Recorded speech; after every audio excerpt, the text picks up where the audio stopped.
Well, welcome back, students. In the previous video lectures, we learned a lot about electromagnetism. We learned about point charges that could be either positive or negative. We learned that opposite charges attract and like charges repel. And we learned that the equation for the force for electrostatic attraction or repulsion looked very much like the equation for gravity. That is, the force of electrostatic attraction or repulsion is equal to a constant times the product of the charges divided by their separation distance squared. Interesting. We also learned about the relationship between the flow of electrons, electricity, and magnetism, and something called electromagnetic induction. That is, a moving magnet will induce a flow of electrons in a wire, and likewise, a flow of electrons produces a magnetic field. All of this can be summarized with Maxwell's laws, which are four. One is that like charges attract and opposites repel, which we just said. Second is that there are no magnetic monopoles. You have to have a north and a south pole for a magnet. And the third and fourth of Maxwell's laws are complementary. That is, that magnetic effects can be produced by a flow of electricity, and that a flow of electricity can produce magnetic effects. In this video lecture, we're going to talk about some practical, everyday electromagnetism. Things like you see in this slide, batteries and electric sockets. And we won't have time to cover all of the questions you might have. You might have questions such as, why are some batteries rechargeable and others are not? Why is it that the voltage in electric sockets is different in other countries as compared to the United States? Why is it that that birds can rest on an uninsulated power line wire, whereas the squirrels, as soon as they climb up there, they tend to blow out the transformers? Or questions about why is it that anyone ever invented a series Christmas tree light set? Because as you know, as soon as one blows out, you might as well throw the whole set of lights away. We don't have time to talk about all of these important questions about electromagnetism, but let's talk about a few things, such as, what is the difference between direct current, DC, and alternating current, AC? What's the difference? Well, first of all, what is current? Current is the flow of electrons through a conducting material, such as a copper wire. Direct current flows in one direction. That is, the electrons sort of move from left to right or right to left. And alternating current, the electrons sort of flow back and forth like a compression wave. Now, I'll show you some simulations in the next slide or two, but first of all, the conducting material. Conducting material, as we said, such as copper, is some type of material, often metal, in which electrons can hop between one atom and another. And the more easily they can hop around in a wire, the better the conductivity of that material. But let's show you these two simulations. First, I will show you direct current. And in direct current, you'll see that the little dots, which are to represent electrons, simply flow from one direction to the other. Just march along, okay? You see that? Whereas in alternating current, the electrons flow back and forth like a compression wave. That's the alternating part of alternating current. Okay, now let's continue on. This slide shows a simple DC electric circuit, which includes a switch.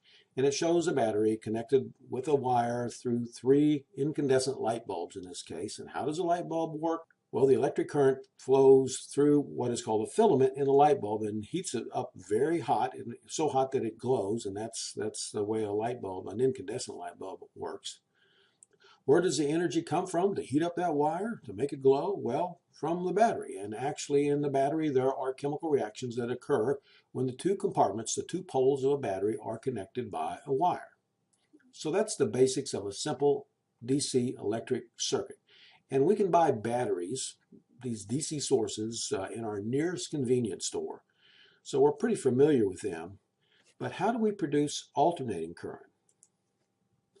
Well, let's go back and recall electromagnetic induction. Remember this fellow Ørsted, Hans Christian Ørsted, who found that when a magnet was moved back and forth close to an electric wire, and here you see on the upper left a wire that is coiled around a tube. This may be a plastic or a cardboard tube. A magnet is moved in and out that it will cause a flow of electric current, which can be measured by a meter. That is electromagnetic induction. The movement of a magnet can induce the flow of electrons in a wire. Well, an AC generator is based on this principle, as shown in the bottom. Here we have a crank. Now this crank actually is a result of various types of mechanical energy input, which could be hydroelectric, a flow of water down a waterfall, a wind turbine, nuclear, a power plant, burning fossil fuel, etc., for which in some way a turbine is rotated, often by the production of steam to rotate a turbine, and that turbine is represented in general as this crank. And as this crank turns, this is a wire. This is a wire coil that is placed between a magnet. You see the north and the south end of a magnet. And as this wire coil turns, it produces an alternating current, those electrons that move back and forth, such that at these wire outputs, the electrons are moving back and forth, alternating current in one end and at the other end, alternating current. And the result would be an output of current that would look like a sine wave. Okay, this is a basic description of how an alternating current generator works. Well, how about connecting that to a motor? In this slide, you see again the AC generator, the crank, some source of mechanical energy. Again, it could be a waterfall, it could be burning coal to produce steam, to turn a turbine. But basically, if a wire coil can be rotated between the poles of a magnet, it would produce an alternating current within the wires, alternating current going back and forth. If this can go down the wires to reach a motor, and the motor essentially works in the opposite direction. That is, the electrons that are pushed back and forth in the alternating current are pushed through this wire, and as a result, again, of the electromagnetic induction principle, the result will be that this wire loop will rotate between the poles of a magnet, and if it's connected to a shaft, such as you see in this common motor, this can be connected to gears or a belt or a fan to produce the mechanical energy output that we're looking for in our motor. So this is basically how we generate electricity, and we use the electricity with alternating current generators and motors. Now the current that is produced, we said, as the electrons sort of move back and forth, can be described as a sine wave, and we oftentimes hear of a frequency of current of 60 cycles per second. What that means is that this waveform happens 60 times in a second. Just think of that, 60 times in a second. At the bottom of the slide, I show what some generators might look like. You may have in your home a gas-powered electric generator for when the electricity goes out. So you may have your own home generator, or this would be a general schematic of how a power plant might operate, where we might burn coal, produce steam, which turns a turbine, which rotates that coil between the poles of a magnet, which then produces the alternating current that goes down the power lines. Okay?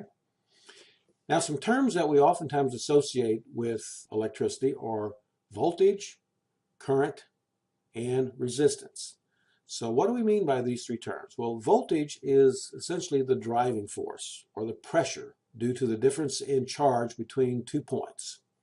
We measure voltage in volts, obviously, and we use a capital V for volts. A good analogy for that is the analogy of the flow of water. Shown here is like a reservoir of water and the water flowing down. The higher the reservoir, the more the voltage. In the analogy of water, the ultimate source of the energy is due to the force of gravity. Current is the rate of flow of charge in the material, in the conductor, in the wire. And we measure current as amps, and we usually use a symbol capital I. And the analogy to the flow of water is shown in these two examples, where I show again my reservoir of water, and due to gravity the water will flow down.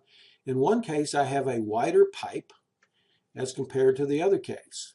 Now the example here then is that there would be a higher flow, a higher rate of flow of material, which could be either water or, in the case of electricity, would be the flow of electrons, if we have a wider pipe or a wider wire of our conducting material. So this would be a larger current than the case on the right. Now the third term is resistance. Resistance to the flow of electrons in a material, such as our wire. We measure that in ohms, and we usually use the symbol capital R. Shown to the bottom right are two cases, one where we have essentially no special resistance. I mean, there's always some resistance to the flow of, in this case, water, or if it's electrons, it would be the flow of electrons through a material. But we could also have the water or the electrons flow through a material where there's some resistance, such as a crimp in our pipe, which would restrict the flow of water. So there would be more resistance in this case.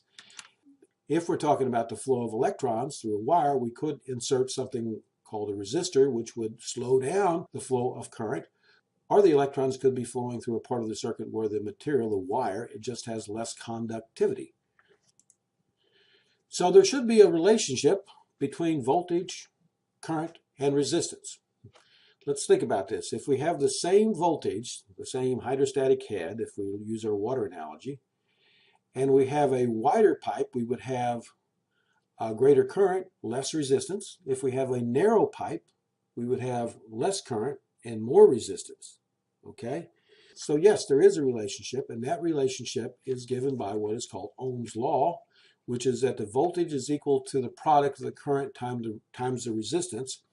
Or, if we just focus on the current, the amount of current is directly proportional to the voltage. That is, the more the difference in charge between the two ends of our circuit, or in our water analogy, the higher, the more water in the upper part of the reservoir, that would be greater voltage. The current is directly proportional to the voltage and inversely proportional to the resistance. So if we have more voltage, we have more current. If we have less resistance, we have more current. Now, a handy little visual way to keep this straight is shown in the bottom right. And if you happen to take a course in electrical engineering, you'll probably be so fond of this that you'll put it on a t-shirt. Voltage equals current times resistance. And with this triangle, voltage equals current times resistance, or the current I is equal to voltage divided by resistance, shown here, or the resistance is equal to voltage divided by the current. So the point is you can rearrange this equation in different ways to find a useful form. Now, a couple of other topics to just mention is the Earth itself is a big magnet. One big magnet. Okay, that's why lodestones will always point to the north, or that's why we can have a compass. Now, the Earth's magnetic field is thought to originate from rotation and convection of a molten iron core beneath the surface of the Earth. Now, this magnetic field of Earth, we kind of think of it as permanent. We think that there's a North Pole to the north and the South Pole to the south. Why wouldn't we think that? But in fact, the polarity, that is, which is the north and which is the south, has reversed over a period of time. This reversal of the magnetic field direction of Earth seems to occur every 100,000 years or so. And the last one was believed to have occurred about 41,000 years ago. So I guess that's something else for us to worry about when the North Pole is going to become the South Pole and vice versa. It'll be a while, so I wouldn't worry about it too much. And one last thing, and this goes back to Luigi Galvani. Remember the lecture by Dr. Levitt of the scientist who found that static electricity could cause the leg of a frog, a dead frog, to jump, and that indicated that there must be some electrical phenomena in living tissue. There's a very broad topic called bioelectricity. For we humans, we have a nervous system, right, where a kind of electrical signal passes from one place to another in our bodies, in particular from our brain to our fingers and our toes, through what is called the central nervous system. This nerve conduction occurs along what are called specialized cells called neurons. And it's a type of electrical signal that is transmitted along these long skinny cells called neurons. They're not exactly like copper wires where it's a flow of electrons, whether it's a DC or an AC flow, but it's actually a movement of potassium ions and sodium ions across the membrane. And it's more like a traveling wave of a gradient of sodium ions and potassium ions moving from one end to another of a nerve cell. But this movement can occur very rapidly, and that's why our nervous system works pretty well for us. Okay, so these have been some assorted everyday topics in electromagnetics. We'll pause now and we'll have a quiz.